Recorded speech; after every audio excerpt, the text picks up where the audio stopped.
Биздин айылда акылы бир аз жетишпеген жигитти кошуна айылдын тургуну үйүнө алып барып оор иштерди жасатып, күч колдонуп иштетип жүргөнүн билебиз. Ошол адамга кайрылсак, бул жигит өз ыктыяры менен иштеп жүрөт деп айтып, бизди жолотпой койду. Жакында кайра качып келди. Мындай адамдарга карата кандай чара колдонсок болот?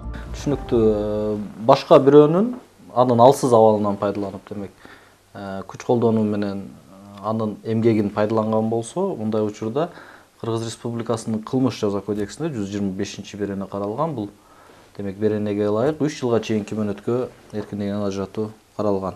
Эгерде ал жаран өзү арыз жазганга мүмкүнчүлүгү жок болсо, сиз айткандай, бул маалыматты сиз же ошол айылдын жашоочулары, жергиликтүү бийлик, укук коргоо органдарына мындай билдирсе болот.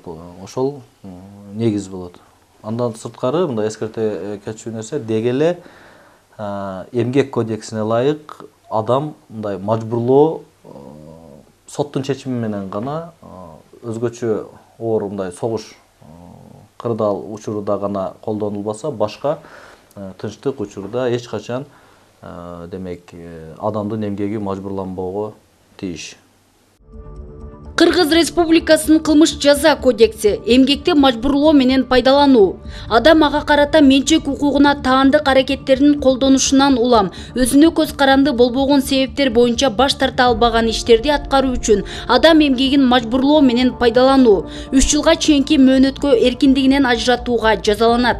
Ушул эле жоосун 2 же андан ашык адамдарга карата, жашы жетпегендерге карата өзүнүн кызмат абалынан пайдаланган адам тарабынан коркутуп үркүтүү, зомбулук, жуяны колдонуу коркунучу менен жабыр тарткандын инсандыгын ырастаган документтерин алып коюу, жашыруу же болбосо жок кылуу менен жасаганда 3 жылдан 7 жылга чейинки мөөнөткө эркиндигинен ажыратууга жазаланат. Ушул берененин 1 жана 2 бөлүктөрү менен каралган жоосун билип туруп жаш балага карата жабырлануучунун ден соолугуна оор залал келтирүү, башка оор кесепеттери же жабырлануучунун өлүмүнө алып келген уюшкан кылмыштуу топ тарабынан жасалганда 7 жылдан 10 жылга чейинки мөөнөткө эркиндигинен ажыратууга жазаланат.